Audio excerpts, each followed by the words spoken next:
Hello, sir. Thank you for contacting us, and I will send you parts of the book very soon. However, before I begin with the book, I wanted to show you a few things about how this would work.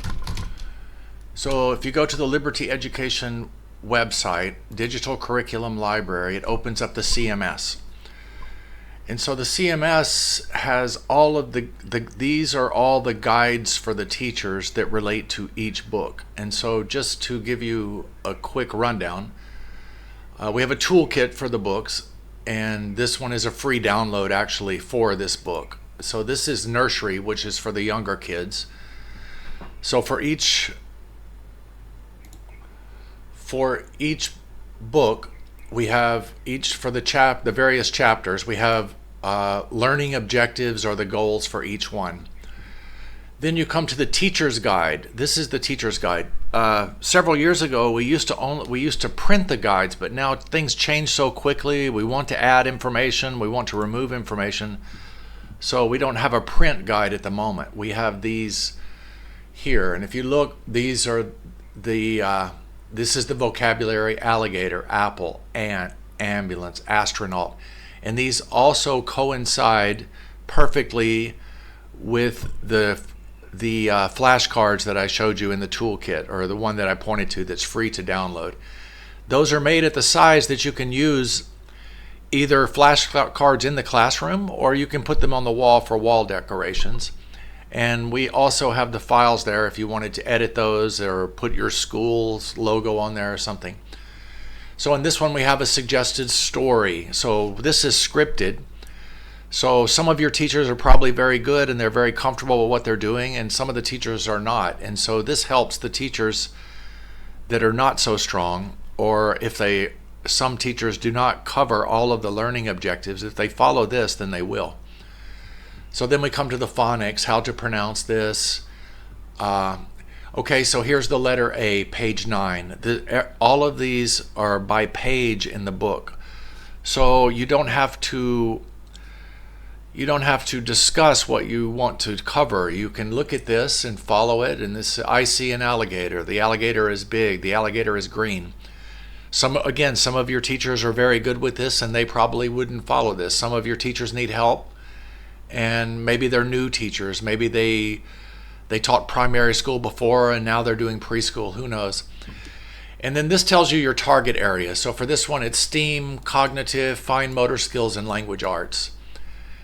And so the point that I wanted to show is that there are many different things that you can use this for. Okay, so this is the vocabulary words on page 12. So you have the children identify the pictures, enunciate the words clearly with the A sound, astronaut with the A, color the picture in the book.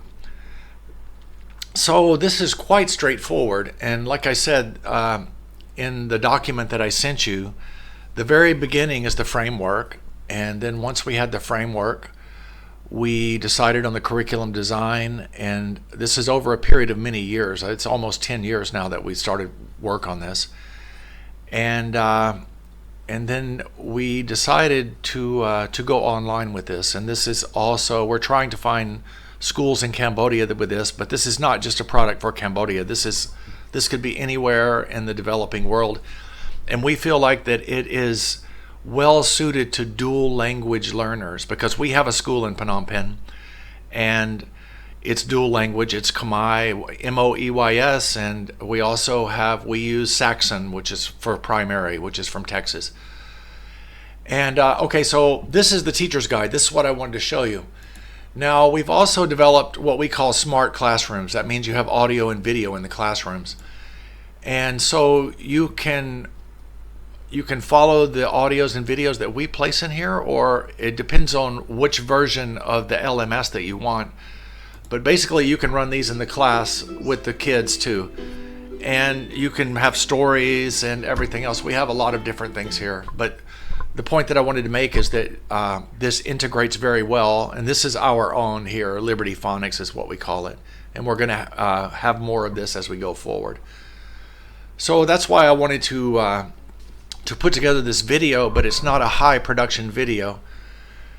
And so I was afraid that it might be posted somewhere else, but I thought that I would go ahead, since you wrote back to me and you wanted more information. I wanted to give you a video overview. And this is an LMS. You see, there are different levels of permissions on the LMS. And so if someone just takes the basic permissions, that means that they could access all of the content, but they couldn't add content or they couldn't change it. Whereas if you have a teacher that's editable, they can add things. So if you have things you want to do, then you can do that. And the reason I mention that is I wanted to find out what kind of interest you might have in an LMS, because we have our own LMS, and this is for our school. And of course we have the preschool, just like we would do for you if you wanted this. And then we have all the grades here. Now we don't use all of these, but some of them we do. The mathematics and computers, and then increasingly social studies. We're doing social studies as well, because social studies, you can put media in there. You can find videos about the French Revolution or elections in India, or just about anything, whatever you're studying. And science as well. It depends. Again, this comes back to the level of sophistication and what you're using there. And we're developing an entrepreneurship course. And then we also have this is teachers' digital literacy, because what we found is it's easy to talk about education 4.0, industry 4.0, many things like that, but your teachers have to be able to do it, and it's a challenge, because for example, we have six full-time regular teachers that handle most of the teaching load, and only 2 of them are really good with computers, and then the other 4, they're not comfortable. And so we put together this digital literacy for teachers. Oh, let me see. Anyway, I just wanted to show that to you. That's the difference there. And if you're interested in that, you can create your own courses. You can have short courses for the parents. For example, whenever we have a new enrollment for preschool, sometimes they're young parents, maybe 20 years old, they're not sure what to do, and we're thinking about putting a short course here, like how to pack their lunch, what to bring, swimming on one day a week, Mondays or Wednesdays, those kind of things, so that everyone knows what to do. And there are many different things. Like I said, it depends on the competence of the people that you have there. If you have an IT person that's really good, then this is easy. And then if you don't, it's difficult. And then another thing that I would show you, I'm not sure if this is an interest or not, but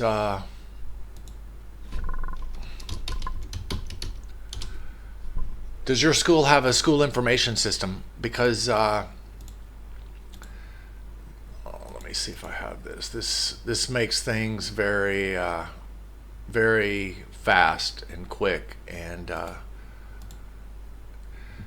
you can do everything on here. You can have your school, you can have parents log in, you can have your exams here, you have attendance here, everything else. And so I'm wondering, are you guys doing it manually, or do you have an Excel sheet, or what? Because this is open source, and whenever I talk to people about whenever you said that you had 400 people in your school, I thought, oh well, that's a different scale.